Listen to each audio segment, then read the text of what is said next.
like, this is really good. And then Tick, Tick, Boom came out, which we discussed and I loved. And I found out, oh my God, it's the same guy, Andrew Garfield, who was the star of Tick, Tick, Boom. So I watched it again. I said, it's really good. And as I was looking to find a film for us, I thought of Frank Reiner, who said, Jim, you said we're going to talk about films that are about morality and ethics. And I think I hit the jackpot with this one. And I think this film, it's so relevant. It was made in 2014. It was Andrew Garfield's third film, and I think the fifth film from the filmmaker, Ramin Bahrani, who is American-born of Iranian descent, went to Columbia, and has been making films for quite a while and continues to make short films and documentaries. He's his own editor.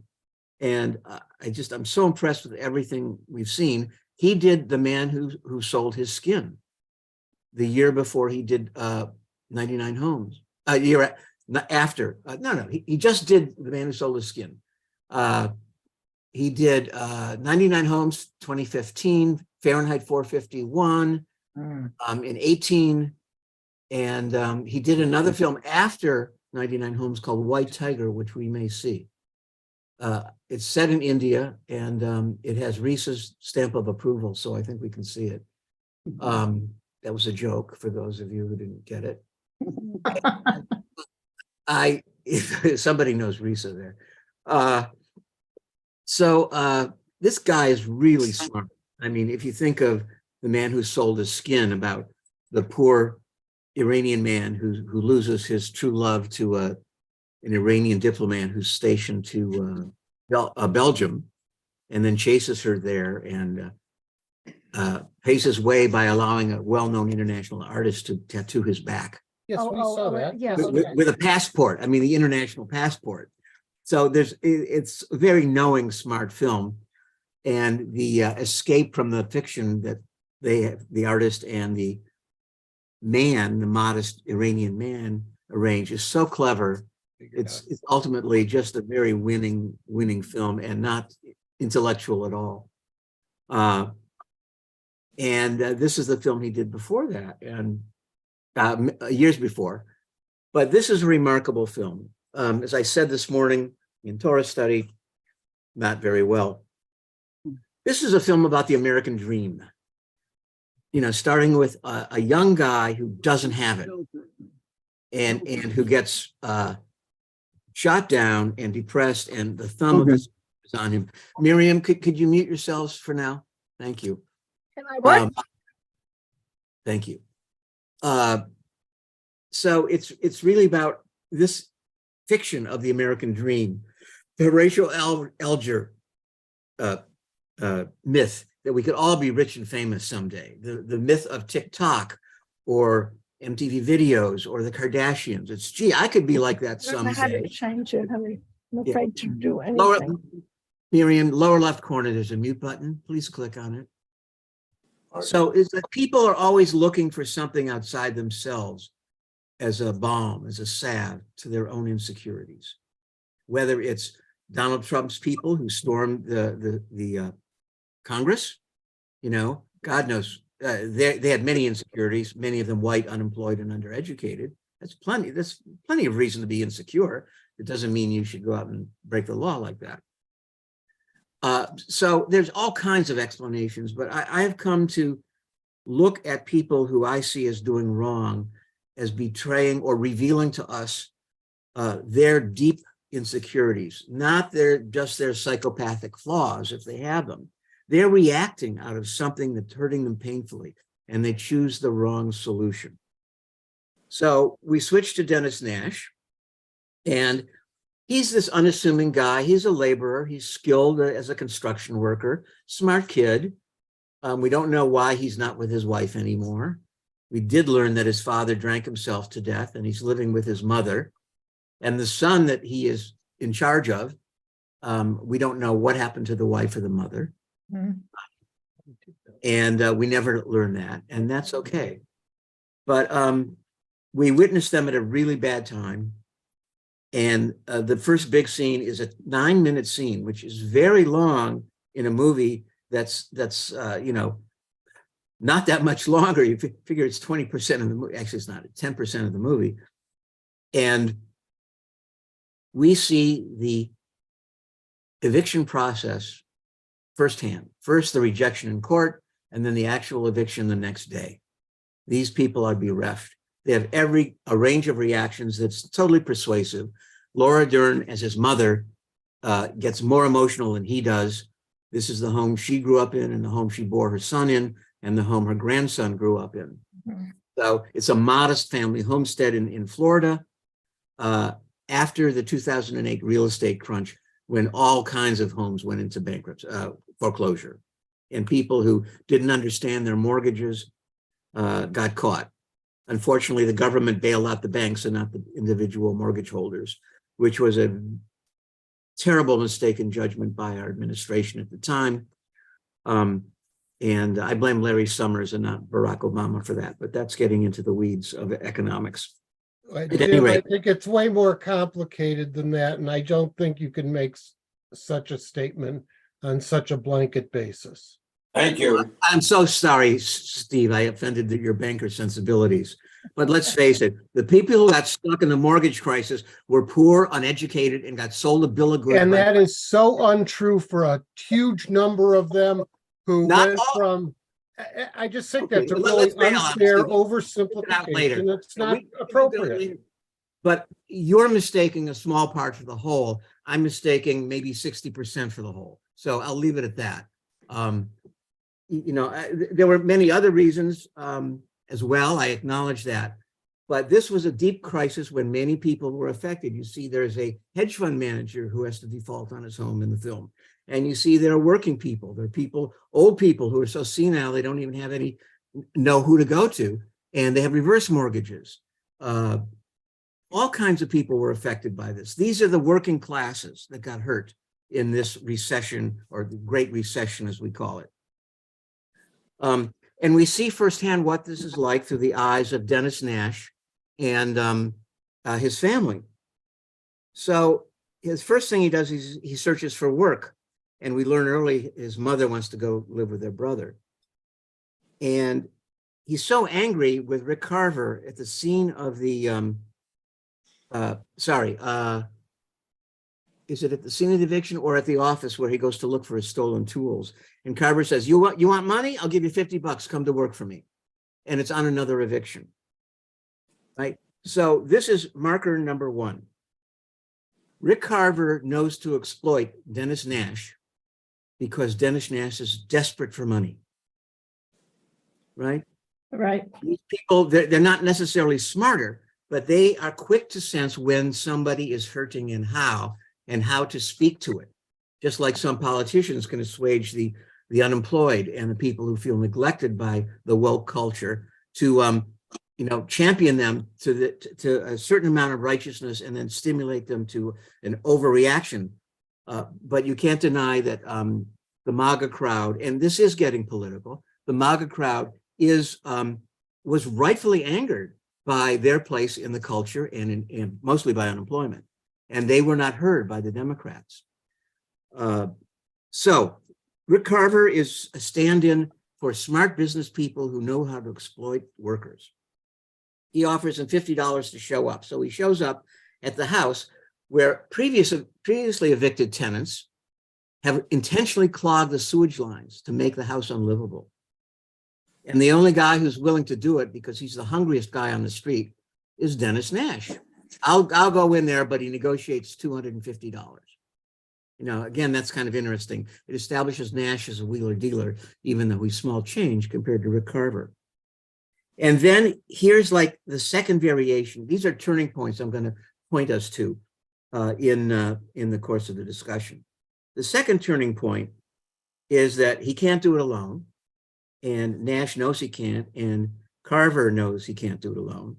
So having lots of seichel, right? Lots of business savvy, Nash says, I'll give a six-pack to anybody who comes to work. And then he finagles Carver. Carver volunteers, I'll pay you to come help, right? So immediately Dennis has this sense of, I know how to manipulate too, because I'm one of them, right? It's because of his kinship and recognition of the need of these workers that he knows how to get to them as well as Nash does. Dennis shares that need. So it's a horrible mess. But he comes home with the money, and what does he do when he shows his wife and his son the money? Does anybody want to chime in? The scene starts with the passing up, fingering the bills, and it gets to 200, and he says, no, 250. Where does he tell them the money came from? Did anybody catch that? It's kind of a tossed off line. He tells his mother that some man she knows whom he's worked with before got a job and called him. He lies to his mother. Okay? This is a sense, it's a seed of what's wrong with this picture, what's wrong with the deal that was just made. He knows it's underhanded. He knows it's dealing with an eviction, and he wants to hide that from his mother and his son. So he's a hero for the time being, but he knows he's lying. He's protecting them from the truth, and he's also protecting himself from the truth. So he is able to deny this wrongdoing. He thinks it's a little bit wrong, but can't admit it to himself. So together, taking the job for $50 and then seducing the other workers to come finish the job is he's skating around what he's really doing there. Why is he doing it though? He's desperate for the money. They've been evicted. They have to pay for their motel.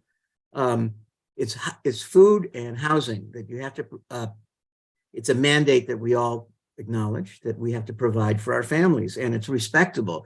So we don't begrudge him for taking the $50. We don't begrudge him for negotiating it up to $250 or getting others involved, because he knows they're all desperate. We know he's desperate because we've seen his eviction. So we still empathize with him. And this is what the film does very well. It slowly lets us go along for the ride with Dennis Nash until we have to diverge in our own judgment to separate ourselves from the character and go along as an observer of the movie and pass judgment on himself. Yes, Stephen. I was just gonna say, but to me at least, it's important at that point. He doesn't think he's doing anything illegal, and he probably isn't. And I think that, it's all very gradual. And at that point, it's hard to really think he did anything wrong. It's just that he doesn't want his mother to know what kind of person he's dealing with. Well, I think the first part of your argument is absolutely correct. I think the second part is wrong. He doesn't want her to know, and that's a deception. He really... No, that's what I said. But I think that when he's lying to his mother. You have to call it. Yes, I'm agreeing. Okay. Excuse me. Go ahead. I think that when you start to lie about something, it's clear that you know it's wrong at that point. Yes. When you shield the truth, you're trying to not have other people know, but you know that it's wrong. That's why you lie about it. It's a function of denial. It's a very powerful behavioral tool that we often evoke even today, to deny that the killer's outside the door, or the virus is out there, or that vaccines work. It's so endemic to who we are. It's how we're built, with great powers of denial. And it's a tip-off, which is why I cite it as the #1 turning point for us, the audience, and for Dennis Nash, because he's been straight up with everybody until that moment. I don't mind him bribing the other workers with a six-pack. That's fine. That's an open deal, transparent. But his mother doesn't know where the money came from. So he gets a call the next day, because Carver likes that spirit, to come see Carver at his home, which is lavish by comparison, to fix the leak in the air conditioning. And what happens when Carver is absent and Dennis is allowed to wander through the house? Well, he looks at the house, sees the pool, sees the kids, sees how big it is. He sees the news clippings on the wall. Richard Carver, #1 real estate agent, right? He realizes he's in the presence of somebody who has some power, who got there, who has influence, and who has money. So he's impressed. Does he want to live in that home? No, he wants his own home back. No question about it. And he continues to want only his own home back for many, for more than half the film. So it's okay, but he's in a world where he is a fish out of water. So that's a minor turning point for him. Now he's beginning to see who he's getting involved with. Then they're driving around, and Carver offers him a weapon in the car, right? Well, if you're going to work with me, you may need this. And, Dennis is still in denial, keyword. He thinks, oh my God, why would I need that? I'm not going to do anything that would merit that.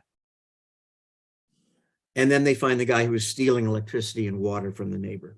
It's ultimately the guy who holds everybody at gunpoint at the end of the film. And Carver continues to reveal himself. He's so much of himself. Remember what you thought of him in the first scene of the film where he talks back to the cops? He really, talks with them in a very rough way. And he says, what do you want from me? I'm the last guy to ring his doorbell, and nothing's going to bring him back. Look at his wife and family. They need sympathy. And when he offers him the gun at the end of that scene, he says, all of them have sob stories. You can't listen to them. So that's the first glove in the gauntlet, because Dennis Nash had a sob story too. And Carver had, it was skated off his back. It didn't affect him. Jim? Yes. Didn't Carver also have a sob story about his youth? Yes, he did.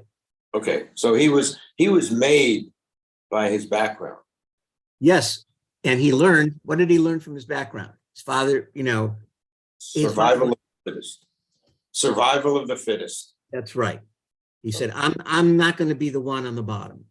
Right. It's never going to happen to me. They all have sob stories. I don't have a sob story because I took some action. It's a lot of it's like the gospel of prosperity. It's a pyramid scheme kind of sensibility. It's survival of the fittest, like you said. And that's part of the American myth of everybody can succeed, which is excusing people for not succeeding because they're Black or handicapped. And it's embedded in our culture, and this film touches on all these myths that we have about survival and success. What is success? Is Raymond Carver? Is Richard Carver a success because he has 2 homes, wife, 2 daughters, and a girlfriend? Is that success? And up to this point, it sure looks like success to Dennis Nash. So again, the carrot is dangling before him all the time, and the more he sees of Nash, the more he sees of the lifestyle. And after they remove some cabinets from one home and install them in another, Carver hands him an envelope with $3,250 check, because he got paid $33,000 for installing cabinets he took out of another home for free.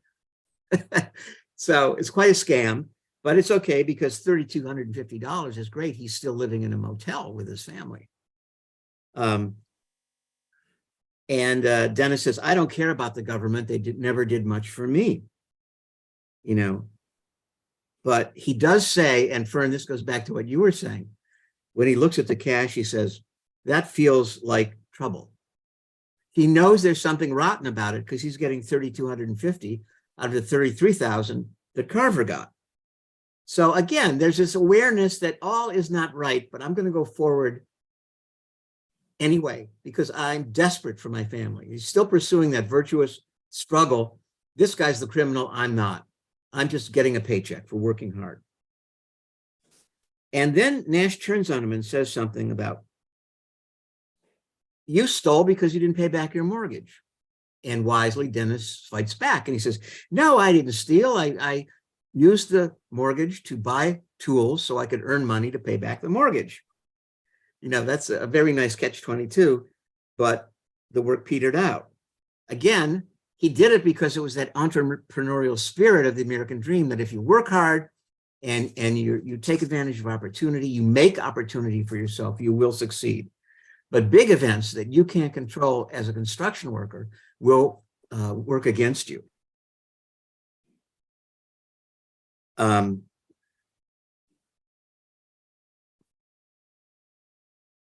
And so that is like the gun, and then the check, and then he says, I'll do it and I'll take the money. But he does acknowledge that it's a double payment for the cabinets. So he goes to work full time for him. This is turning point number 3. And they begin taking the air conditioning units from the repossessed homes, so that when they're turned over, somebody has to pay to put them back in, or because you can't sell a home without an air conditioning unit, or a pool without a pump, or proper refrigerators. This is the trouble that it feels like. And he does question it. Isn't this like stealing? And then he goes on, he witnesses his first repossession. And then we have a very interesting montage where we see this cash for keys deal going down with people. And he sees how they're trying to be bought off to eliminate this horrible eviction process, and how people react to it. So he's just witnessing the real nitty-gritty of this work that he's about to engage in. And he witnesses more evictions, many sob stories. He sees anger and he sees sadness. And then somebody pulls a gun on him when he's offering cash for keys. That's like step 1 of an eviction. Remember, the guy says, wait, I'm going to come back, and he's showing a gun in the doorway. Then at the storage unit, Dennis proudly shows Carver $24,000 worth of condensers.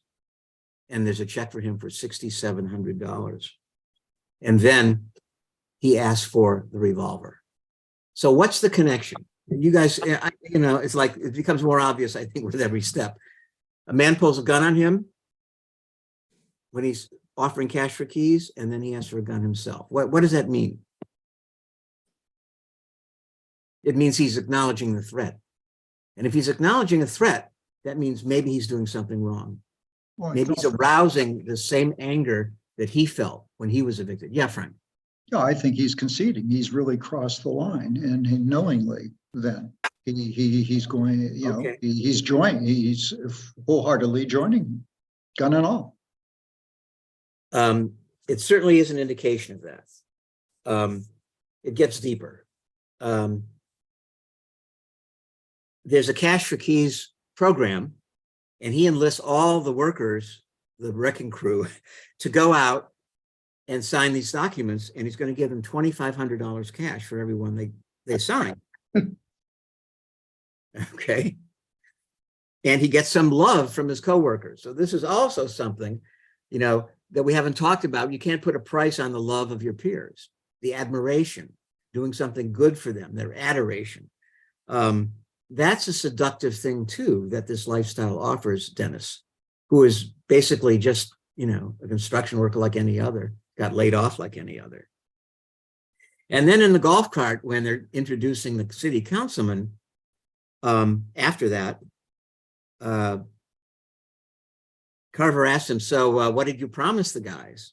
$3,500? Because that's what they get. And he says, I told them what I told them. And Carver laughs because he's realizing his student is becoming more accomplished at this game of breaking off something for yourself. That's very knowing. And, I think the way it's performed in that scene, Carver's amused and knows full well that there's an education taking place. And Dennis is looking away. He can't look at Carver because he can't admit it, that he finally was successful, that he raked off $1,000 for himself on each of those cash for keys deals. And then he asks to buy his own home back. And again, Carver says, don't fall in love with real estate. It's dangerous. And he offers him a deal that's really bad. Why is it bad? Anybody want to chime in? It's bad because He'll be next. Well, He he has won't- bad credit. He just got He won't- foreclosed. He won't be able to pay it back in 2 years. It's also, he offers them a really bad rate of It's interest. a ploy.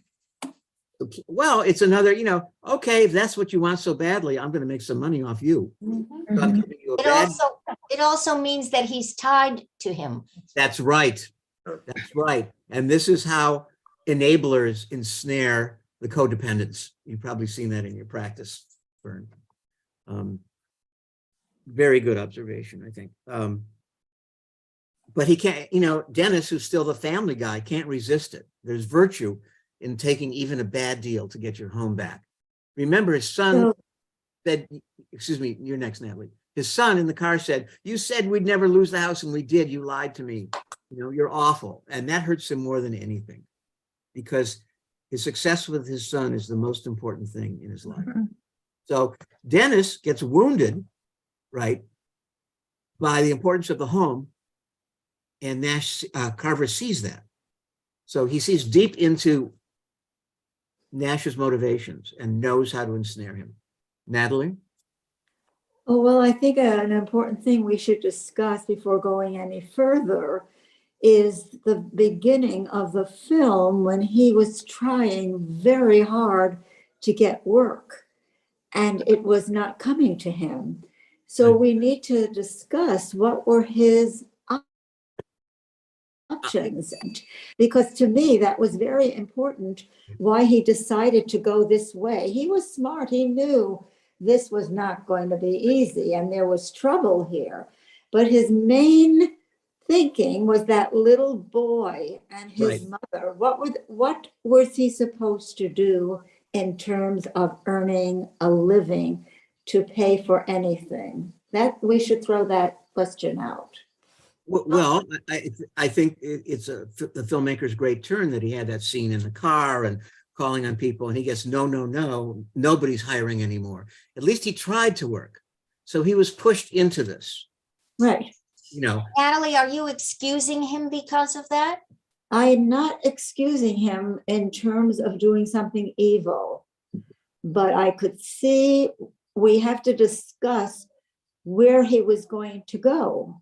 What was he going to do? Well, To me, it was a very important thing in the beginning. It wasn't like he had an option to be in a very poor situation. They had nowhere to live. Right, we all know that.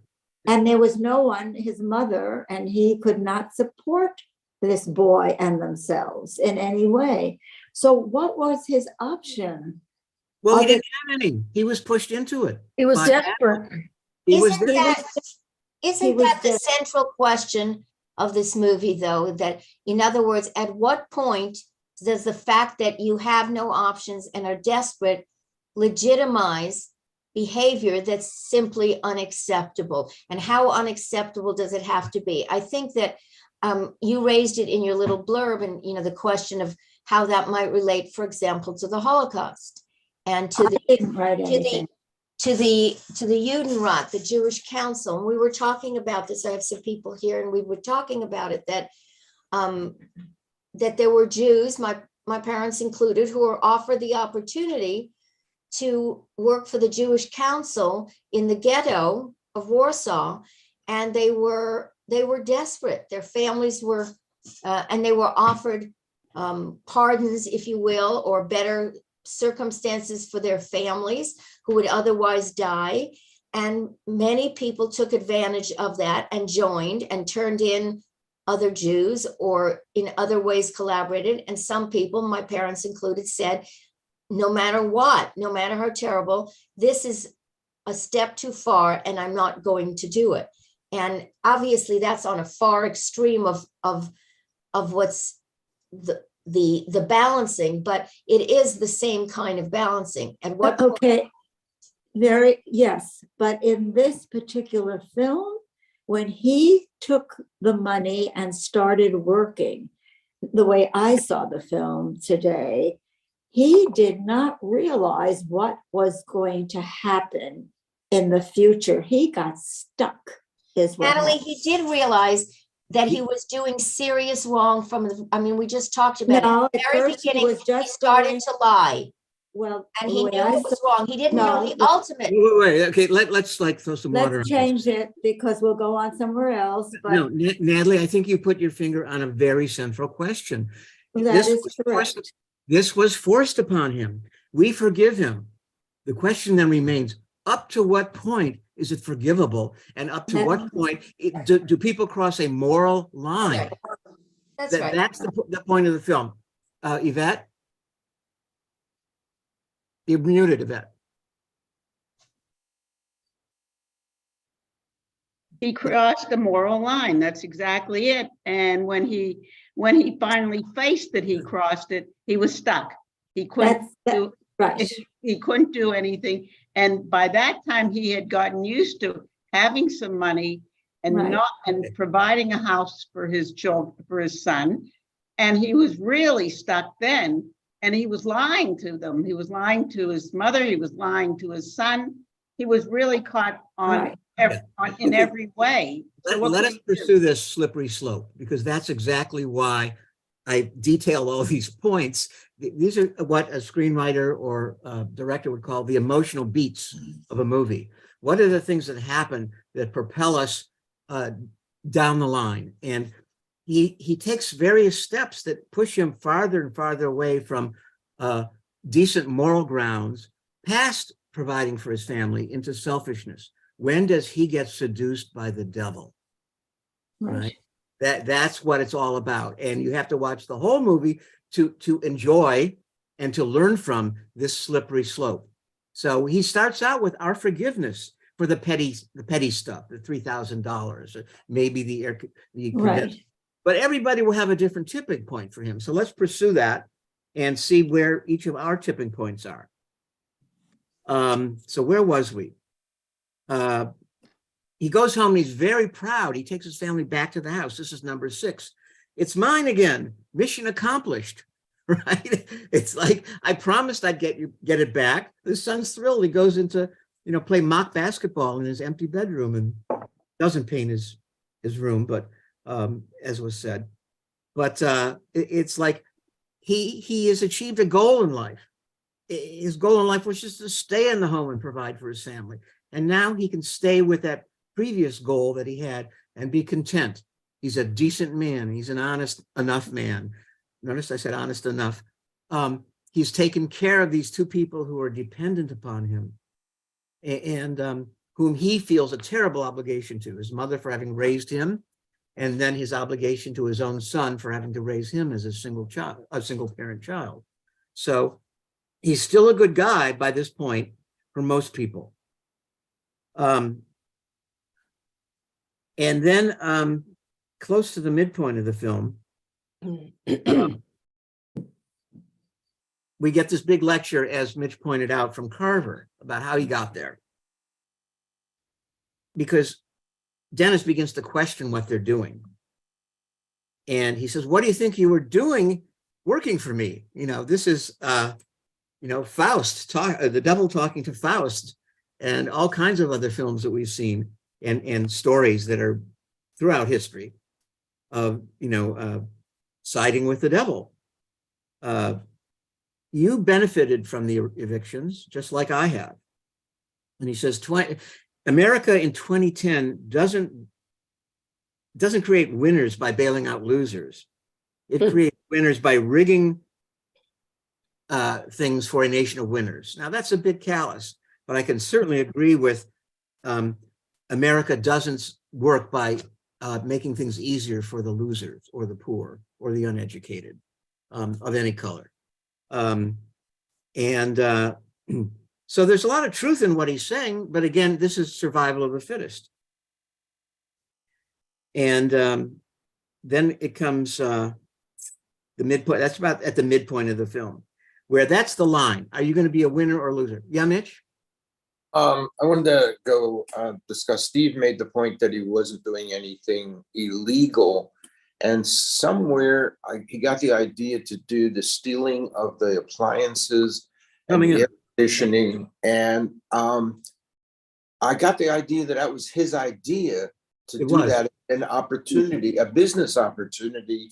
And I think that's where he really crossed the line of becoming not only unethical, but creating an environment that he was really doing something very illegal. Bring that up again. That's point number I 9. just want to say, I was only talking about his very first job, Oh. not that he never did anything illegal. Just No, I that was talking very about- first job. No, he was hired as a worker. He was a construction worker. Just wanted a paycheck and go home. Stacy? Yeah, it's, just hearing this whole discussion, it just makes me sort of summarize that desperation makes, really can push people into unethical, immoral behavior. Seen it before, probably we've all seen it. And it's a question of, where does that line get defined? Well, that's what movies do so well, is that they show us the slippery slope, and you pick the point where you say, no, he lost me there, and this one does a great job of saying, is he ever going to redeem himself, and then he does. But let's, part of this is educational. Let's see how the movie did it, so that we can appreciate it more. He goes on his own evictions, and they hit him hard. Jim, there's one more comment from Jeffrey. Yeah, Jeffrey, I'm sorry. Unmute. Yeah, I don't know. I see it a little differently. I see this as trickle down corruption, if you will. But it starts at the very top, and then the first scenes we see are the police also part of this whole corrupt system. And it keeps moving and moving downwards, even to the workers, as you were talking about, that were helping him get caught up in this corruption. Right. So I guess I don't see it as much of a question of where we define the line as the idea of this is what a society that's based on corruption ends up doing. Yes, it affects everybody. It forces them to cross the line into immorality. I think that's a great observation. It's another way of looking at it, but absolutely. What's the expression? The rat stinks from the head, or the fish stinks from the head. It starts at the top, and bad behavior from our leaders sets a standard for us that lowers the bar for what civil behavior really is, and what honesty is, and what truth-telling is. And that's why these conspiracy theories, whether they're spawned by Russian, internet agents, or by right-wing nationalists in this country, it percolates. It's out there too much. And we can talk at the end of the hour about what can be done. But let's keep pursuing the movie. But I'm glad you brought that up. It does trickle down. It percolates downwards, as well as this. I brought up the American dream, where the wealth and the excesses and the comfort and the security of the good life is very seductive. So you can't blame poor people for wanting a stable place to live and food. And again, once you're on that path, an upward path, you're loath to give it up, which is why the middle class is often less generous than they should be. Not to excuse them, because there are plenty of pressures on the middle class today. But let's face it, the wealth in this country is held by the top 1.5% of people. So, but I want to, if you notice when he's giving, he visits various houses, and you see the emotional toll this is beginning to take on him. This is tough work. And he goes into the bathroom one day after work, and he looks in the mirror, and he just, what's happening to me? So again, there's this seed of self-consciousness. He's feeling the pressure of his own denial, his own hypocrisy, his own insecurity going forward. He can't go backwards, but he feels impelled to go forwards, but can he? And then he begins to, they go on this rampage for cash for keys, and he finds the tenant with a reverse mortgage, the old man who has nobody. His son's in Michigan, but he doesn't have the phone number. And we realize this man was scammed too. And that really hurts Nash a lot, because these people are pitiable. They're victims. That man wasn't a greedy person. He didn't want to commit any crimes. He just went to the bank and signed the papers. And he got his reverse mortgage. He got his money, but there was no mortgage. There are people in Spanish speaking, and the evictions continue, and these really begin to affect him. Again, Dennis sees the toll on human beings like himself, right? He's not condescending. Look at him in the first eviction that he has to do. He's just so apologetic. He's a dishcloth, he's a wet rag.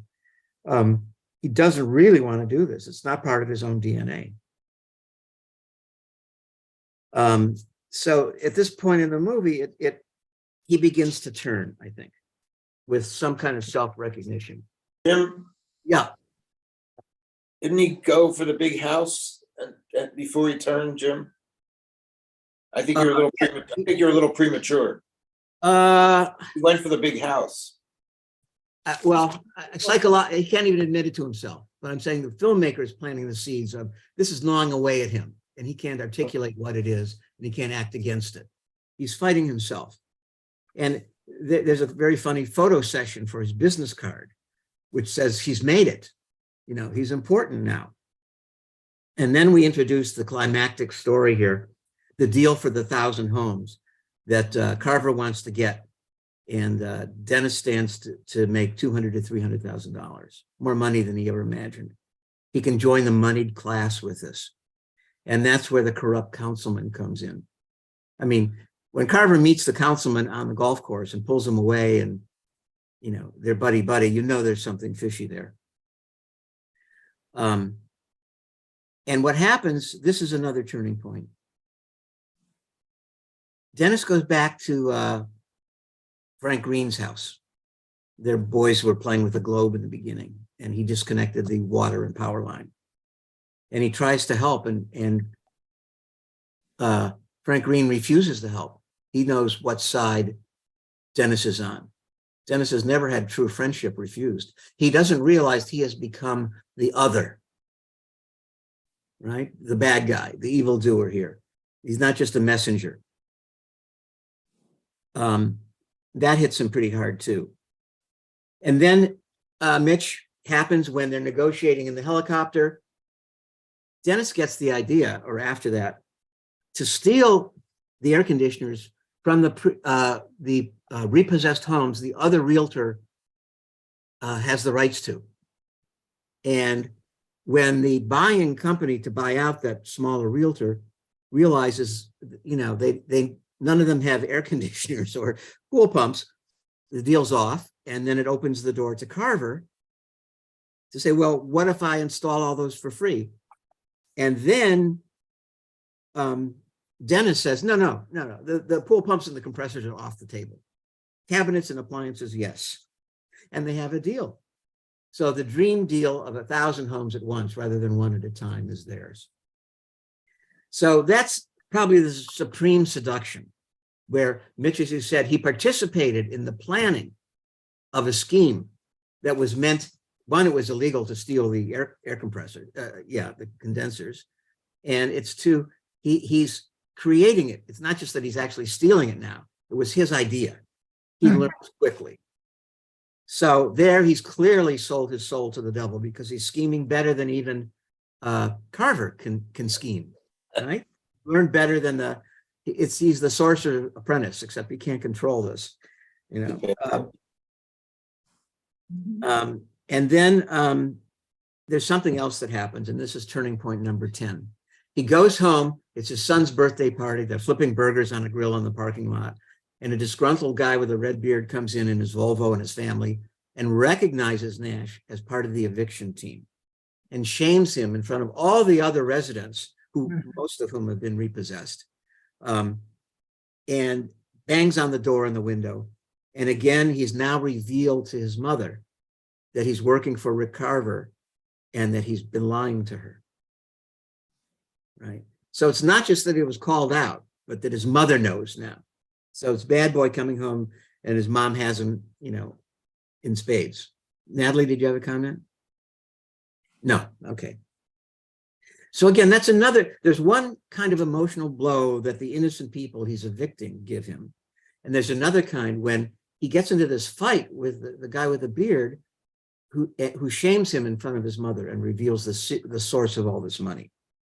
So the house of cards is beginning to fall apart because he did this for his mother and his son, and it's affecting their relationship. And then, of course, he goes out and he does steal the air conditioners. Then there's this is another part of the seduction of money. There's a party where there's a woman who's hanging on to him, and they have this pool talk, he and Carver, by the pool. And he says, is it worth the grief? And Carver says, are you having doubts now? And it ends with Nash saying, well, I'm thankful, but I'm lost. Mm. You know, it's like, okay, so the guy acknowledges he's lost in a moral wasteland. He doesn't know what to do, where he is, but he's grateful. So that's his quandary. And Carver says to him, a home is just a box. It's not about having one. It's about how many you have. You know, and that's the clinical side. Whereas to Dennis at the beginning of the film, home was just kept his mother and his son together. And that meant more than that was the American dream. He just didn't realize it. Not much more to go. It's 8:20. I want to say this. There's an old saying, I think it's a Tolstoy story or a Russian folklore story. It might be Dostoevsky. And it's a very short story. It's called How Much Land Does a Man Need? And a wealthy landholder wants to reward one of his peasant workers with land because he's so loyal. He says, here, I'll give you as much land as you can encircle in a day's run. So the guy gets all ready and he runs for a day. And by the end of the day, he's limping back home, and then he falls dead when he gets back to the beginning. And the answer is, how much land does a man need? About 6 feet for burial. Right. It's like, what do you need to make you feel whole, worthy, happy, valued, that you contribute something, that you have a meaningful place in among the people you know? That's how little a man needs, is what the moral of the story is. And I kept thinking of that as I was watching this movie the whole time. How much does Dennis need to have satisfied everything he needs? He used to think he needed. All these other things, the admiration of his coworkers, which he probably had before, the girlfriend at the party, the fancy home he's about to buy. And that's the next scene, Mitch. You know, the new suit, the business card. How much is enough? When will he ever know when to stop? And that's reacting to being found out at the motel. He's got to get his family out of there right away. He feels the personal threat. So he buys a new home, and that's the home they repossessed from the hedge fund manager. And Laura Dern walks in, and she knows something dishonest brought this about. She could see them moving up perhaps to another home because people knew that old home they couldn't move back into. But so much of what they had was leveraged into such a fancy home, it clearly wasn't legal. And that's her breaking point. And she says, I'm going to my brother's, and the son decides to go with her. It's a huge development because he's lost his dream, hasn't he? Mitch? Do you remember where the mother said that she was going to go? To her brother's in Orlando. I think at Tampa. Oh, Tampa, sorry. Tampa was the source of the most foreclosures of any city in that period. Oh, really? Oh. Who knew? Our son knew, but I'll tell you about that later. Mm. And the ultimate sin is that to get this new home, he sold the old home, Mhm. which hurts her even more. And again, he's destroying his own American dream because he's overestimating it. You know, he thinks he needs more. Granted, it's the home that he could buy, but it's dirty money. It's dirty money. And his mother knows that. The son seems to want to stay with the grandmother, and they leave him. And then we come to the day, the day they're going to evict Frank Green from his home. And this is where, at the end of the movie, Dennis is forced to choose. There is a forged document that he's supposed to deliver to a corrupt clerk in the courthouse. And whose home is it? It's Frank Green's home. The guy who was stealing electricity and the water, the guy who said, get off my property. I know whose side you're on. And he realizes he's done a wrongdoing to this man who's already shamed him. Right. And they think they're going to win. So he's forced with a moment of decision, and he can't. You know, he couldn't even go there because there's a montage of him drinking from a whiskey bottle and falling asleep under, you know, there's an overlay of the pool, you know, saying he's underwater, he's lost. And then he goes to the courthouse to deliver the forged document. And he actually looks through the door of the hearing, and he sees it go against Frank Green. He returns to his own new home and finds it empty, no family. So it now means nothing to him. Right. I'm sorry, that's where the underwater scene happens. He's, even though he has a big home, he has nothing. And in a way, that's amoral of the story. And then, of course, we all know the climactic scene where there's a standoff, and Frank Green knows that something went wrong because there was no such registration when he searched the records. Somebody finally caught up with them. You know, no, that woman who isn't your type was not Marla Maples, your one-time wife. It was the woman you raped in Bergdorf's. You know, it's like ultimately these lies catch up with us, and they hurt us very deeply. And he goes to the eviction scene, and he breaks it up. He says, "What are the magic words? What talks the guy with the gun down? I cheated you." Right? Mhm. It's like he may have said that to other people. Other people may have said that to him. You know, he felt that way about Carver. And finally, he has become one of them. You see, and this is the full circle. This is his moral stand that he's pushed into making because he's lost his family, which means more to him than anything else. So in a way, this is a great redeeming act. Now, he's going to go to jail for his role in the forgery, but so is Carver. But the point is that redemption comes from making right with those you wronged. It's a very, you know, atonement, Jewish atonement concept. You know, it's not about how you offended God, it's how you offended your other human beings, and you have to go out in the world and try and make as much right about that as you can.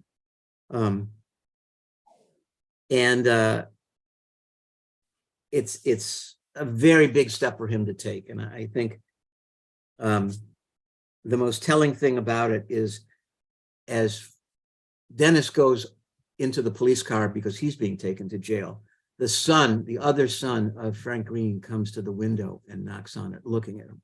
Right. And again, it's like, that's the boy he saved from eviction.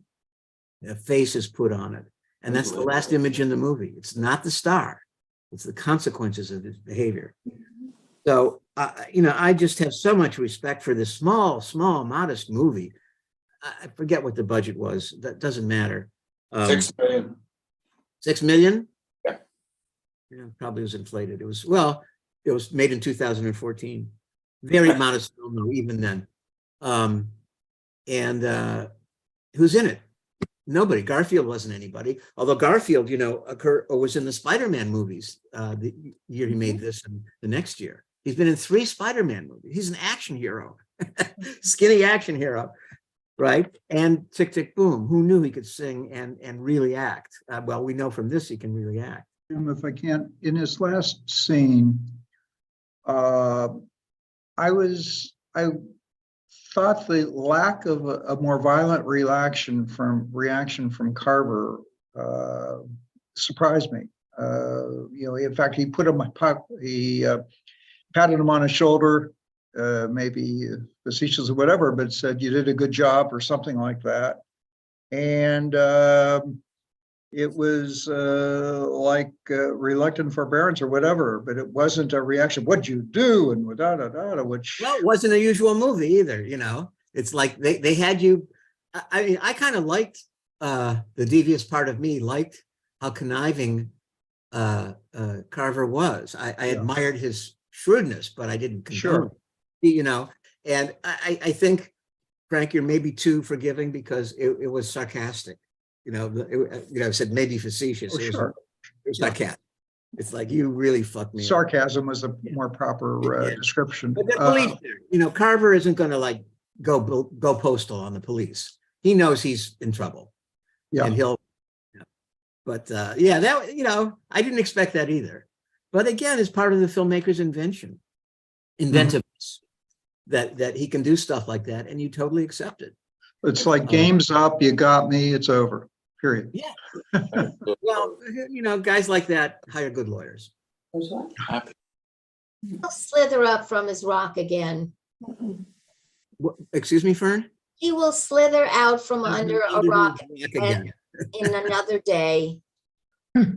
Okay, so look, we have some time left. Let's talk about what this film has made us think about, because I think it's very profound in terms of where we are as a society. It's very political. It's very class directed. It's about money and power. Granted, it was done, before the current mini recession we had, and in 14, about the recovery from the Great Recession that we did have. In a way, I want to bring up The Great Gatsby, where Gatsby, was a total fake, and he was a rum runner and mobster of sorts who wanted to be respectable and among the elite. He misperceived the American dream because his girlfriend's husband came and shot him dead in the pool, because that's how those dreams end. People mistake the wrong things for love, for support, for self-esteem.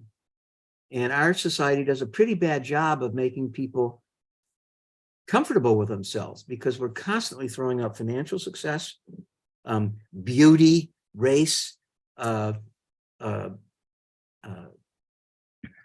even education sometimes, but I'm a fan of education. But that's being corrupted by these companies. So what can we do? What do you do when confronted with your own, pretend this is Yom Kippur, and you say, well, where have I given myself permission to do this or that isn't quite right? Maybe nobody got hurt.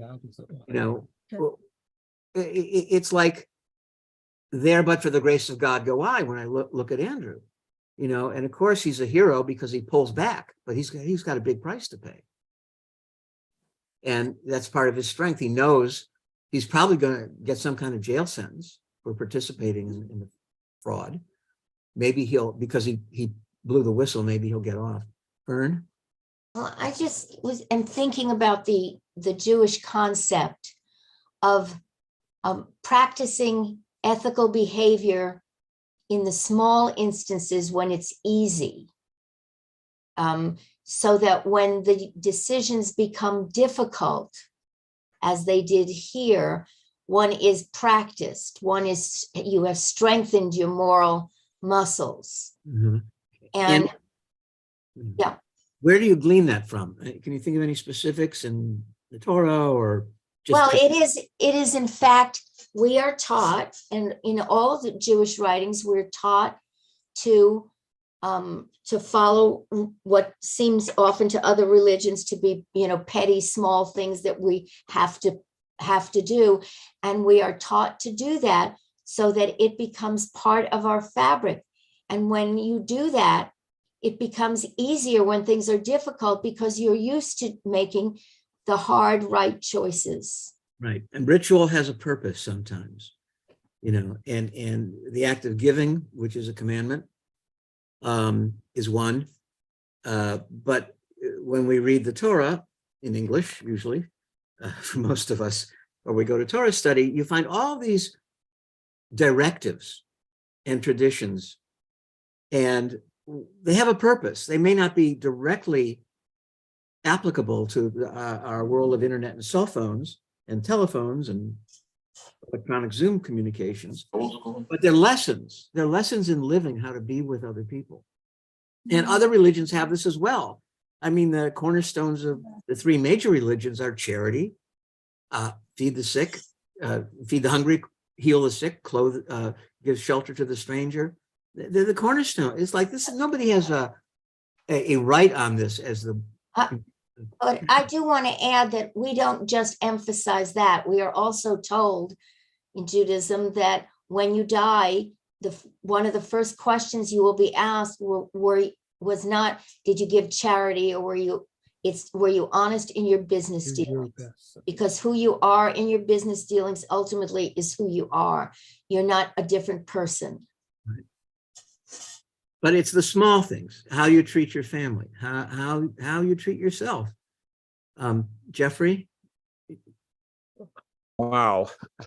I guess I'm a little more fatalistic about this whole thing. First of all, I saw the end very differently.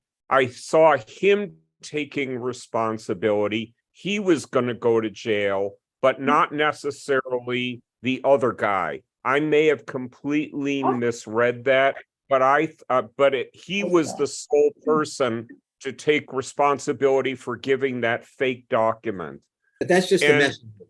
And beyond that, I find that the idea that if you are living in a total Sodom and Gomorrah corrupt society, no matter what you do, you become, in a sense, a part of the corruption, that there's no way to get out of it. And just to respond to you, Fern, also with the Judenrat, remember the Germans chose the people that were to be on the Judenrat. When the Judenrat, they didn't like it, they just took them out and shot them, and they put the people that they wanted on the Judenrat. Therefore, they were not necessarily the most upstanding people in the community to begin with. And corruption just feeds on itself. And so to me, the question is, can you ever really be a moral person in a totally immoral society? That's, for me, that's really the question here. And I think it's very difficult. It's a challenge, and that's the point. It is difficult, and that's the point. This is probably the message you give your students, Jeff, is that it's not easy to be good. It takes work. It takes self-awareness. It takes awareness of other people. Practice. And practice. So the little kindnesses do count. But the point is not that, living morally should be easy, but it's a choice.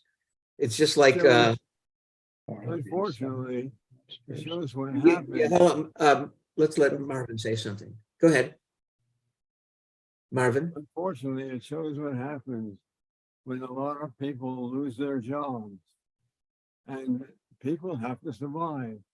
And what they're trying to do is survive. And it's a little difficult, and they'll go, as you said, Jeffrey, they're going to do whatever they can to survive. It happens all over the world. But also, we were introduced to so much corruption in a particular industry, like was happening in Florida at time, with the stealing of the air conditioning, with taking out appliances from houses and having the insurance pay. There was a whole mess there that goes on that wasn't even addressed governmentally. It wasn't taken care of. Well, I think that's... People take advantage of situations like that. You get a Carver guy or a Comer, and they're going to do it. And some people will follow them, and some eventually, like in this case, their conscience caught up with them in a particular instance. It's a sad situation. Now, this brings up the subject of free will and determination. You know, Judaism believes that we human beings have choices to make. Our actions are of our own doing, and that God gave us the ability to tell good from evil, and it's up to us.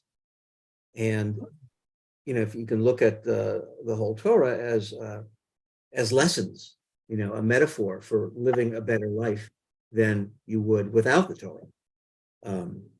And it really points to, it's up to each of us to live a better life, a more moral life. But the point is that film, and why I program films like this, is that they challenge us as viewers, as people, to look inside ourselves, to look at our society and say, are we complicit, like Jeffrey said? And how do we resist these forces? There's no answers here. But the point is the eloquence of elucidating the problem. Natalie, did you have something? No. Mitch? Two things. One, I never thought that Rick Carver was ever happy. I think he was stretching his fiber to satisfy his greed, but I don't think he was ever happy. And the other thing I just wanted to mention was that our son is a lawyer in Tampa, and he specialized in foreclosure prevention. And he was very successful at it in fighting the banks and having little people become big people against the banks. And we're very proud of what he did. Has he seen the movie? I don't think so. Would you He's lived recommend it it. to him? I'd love to hear what he has to say. Yeah, I think he's lived it. He probably did. He knows people like both of them. Yeah. You know, but that's, I mean, I think that's why we can connect with the films, that we identify with Carver a little.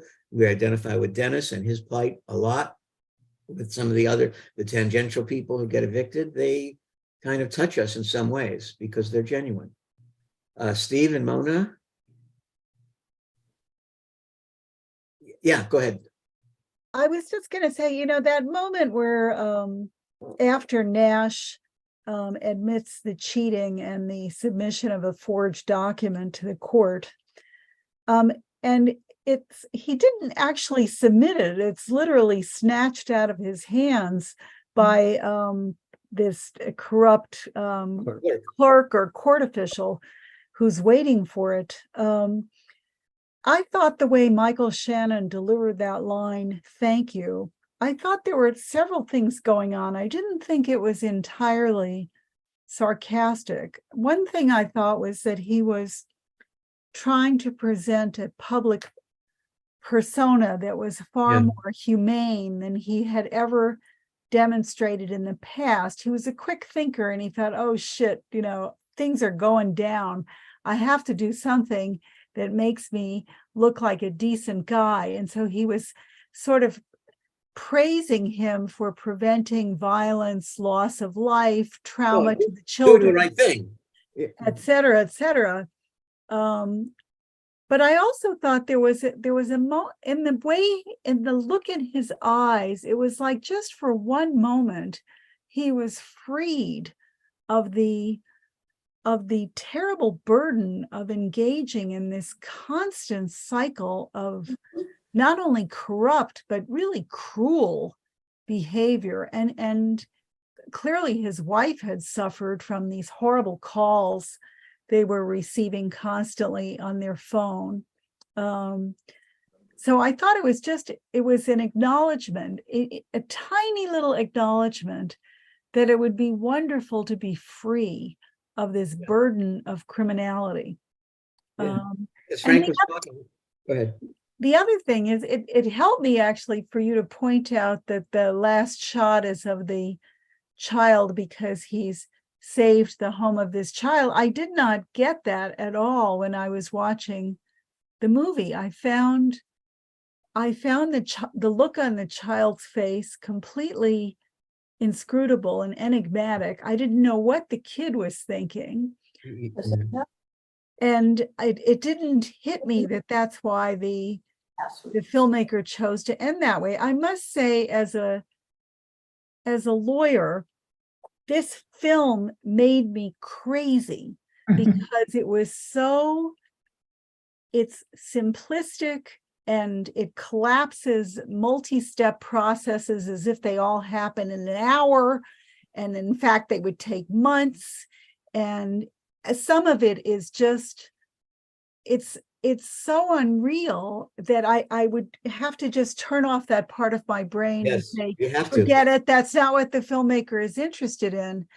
But I did find myself in the beginning, I'm thinking that he had the decency to show notice after notice after notice piled up on this man's desk. And he obviously hadn't gotten legal help, and he hadn't reached out to find out what was happening and what the true deadlines were. And I thought, and he's not a stupid guy. And I was just mad at him. I thought, there are people out there who would have helped you, Right. but you have to pick up the phone Well, before you've been evicted, before it's over. in a way, People don't really understand the legal system. The legal system was written by lawyers for lawyers, and you were required to hire lawyers in order to navigate it. And ordinary people don't have a clue. I mean, I've been a lawyer for 50 years. I barely understand some of it. People come into the system, they're supposed to understand the technicalities. And if you don't have a lawyer, you're supposed to act as if to do just as well as if you did. Most of these people just go like this and say, I'm doing the right thing. I'll be okay. And that's There's much truth to what you're saying, but people know about paying bills. They do know when they get something that says you're in default, you're overdue, you didn't pay, something's going to happen. They come up with excuses. Everybody thinks, I'll tell it, I'm guilty, but with an excuse. And the excuse will be good enough. okay. I think Carver said it best. He said, the system is not rigged for losers. Change losers to the poor or the uneducated, right? Which is why, it's always been held up that education is a key to rising up in the socioeconomic ladder, which is a horrible term. It means at the expense of somebody else. But these people did not have the tools.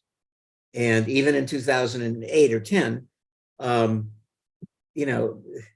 it was a much less consumer-friendly atmosphere. I think that the Consumer Credit Bureau was founded after that. I think under Obama, no? There was one special financial considerations bill under Obama, but most of the consumer protection statutes are much, much older. They're older. They're older. Okay, I stand corrected. I think the 80s. But, it's like I'm always reminded of how primitive the past has been, even in our own lifetimes. It's like how much isn't known, how much isn't done for other people, how much gets overlooked and therefore creates catastrophe for the poor or others. Look at our climate change. It probably affects everybody. It's like only primitive thinking could not have seen this coming. I don't know if you all remember this, but when we all were of an age, there was a German writer, his name may have been Steiner, who was a less is more philosopher, and he warned of climate change and environmental collapse because we consume too much 50 years ago. Remember that. You do remember it, Yvette? Yeah. No, I don't. Okay. It happened. You have to trust me. I think it was in the 70s or even 60s. I forget his name. I think it was Steiner. So it's like history evolves. We evolve very slowly. We only learn from our catastrophes, and maybe then not so much, and the point of films like this is to call attention to man-made catastrophes. How the system is rigged in so many ways against everybody. Everybody suffers for the people who are evicted. It's not just that the poor suffer alone. It's like, well, I don't have to tell personal stories, but I just found that this film has so much for us to chew on going forward. And it was there modestly, it got decent reviews, but didn't get any box office. But I think it's really smart. And The Man Who Sold His Skin is smart. So I want to ask all of us, would you be interested in seeing another feature film that this director has made? No, why? Absolutely. Okay. I I would. much preferred The Man Who Sold His Skin to this. movie. It's a better movie. I don't question it. It's a more evolved thinking. It's 7-8 years later in the Yeah. director's creative evolution. I don't dispute that. The point is, there's something there. There's some humanistic streak. The guy does documentaries. He works with his own hands. He does shorts to this day. He's his own boss. And the film I'm thinking of was the next one he did after this, called White Tiger. And it's set in India. It's in English. Oh, I've heard of this. Yeah. It'd be wonderful. Yes. It was an Oscar nominee for Best Adapted Screenplay. Thank you. Or it got some notices. And this guy co-wrote it, I believe. And it's about a poor country bumpkin who doesn't know what the internet is, who becomes an aide to a very wealthy but corrupt family, upper caste family in India. And it's kind of, he rises, like Dennis Nash does, but then it takes a certain twist. It's ultimately an extremely political film about workers' rights. And I'm not afraid of it because it's political. I think it's very well made. And it really shows this guy's plight. So if you'll trust me, I will likely program it, not for our next session. I don't know when that's going to be because I'm out of town Memorial Day weekend and the weekend before it. So I think our next session will be in June. So it's a long way off. If you Just want to throw out another movie that people Yeah. might want to see, it's called Prague Orgy. Prague Orgy, Yes, and it's what's it's a novella that Philip Roth wrote that was turned into a movie. And don't let the term orgy that you think it's It was. pornographic. But It was. it was a we enjoyed it, my wife and I. It was very Huh. very Philip Rothish. okay? Well, for some people, Philip Roth is orgiastic, but that's okay. It's a good line, Jim. Or pornographic. It's a long way since Goodbye Columbus. So the film I think we should see next is called Living, with our friend Philip Nye, who is in the Scrabble game movie called Always, Sometimes, Never, about the family that's torn apart by a Scrabble game and gets back together. Oh, yeah. Remember that? And he's in a lot of films you've seen. He's in Love Actually, and he's in the film about memory where you can undo your history. We saw that film. I'm blanking on the name. Love Actually is maybe we didn't see it, but that's about the prime minister who falls in love with one of his female aides. And Bill Nye is a great actor. This is a controversial film, and I'll tell you why, because it's a remake of a Japanese movie. The Japanese movie is called Uhuru, and it's the same story about a civil servant who really just pushes paper around for 50 years and dies. And it's all about examining the backstory of what he was doing his last 6 months by trying to get a school playground built, which he never expressed any interest in before. He was never an advocate for anything. So it's a way of examining what was this guy doing at the end of his life. And it's also a way of saying, what does the school playground represent? And it's very touching. It was, I don't know that it was, I think Bill Nye was nominated for Best Actor. But I strongly recommend that you see Uhuru. It's by, I believe it's by either Ozu or Kurosawa, film directors from Japan. Very Japanese movie. it really takes place around the wake they have celebrating his life, where all the various coworkers from the government are hypothesizing about what motivated him at the end of his life, and did he know he was dying or not. And it's really about the social perceptions of the man as voiced by Japanese society. Bill Nye's film, there are only 4 colleagues, and they're on a train, and they're trying to dissect why was he championing that playground. And it's not really about the society, and it's not culturally relevant the way the Japanese one tells so much about Japanese culture. But it's worth seeing. Bill Nye, I think the director is a South African man who did Mafi, about a gay man in the South African army, which got very good notices. But this, I think, was a little dry. And but again, I think the themes are very important for us to look at. Will relate to what do you do at this point in your life, whether you know it or not, how much longer you have, what is meaningful to you. And I think you'll really enjoy it, and you'll love Bill Nye in it. So that will likely. What's the name of the film? Living, and it's available on Amazon Prime. It was not available for the longest time because it was an Oscar nominee. And I think our next session will be Saturday, June 3rd. That's what it's looking like.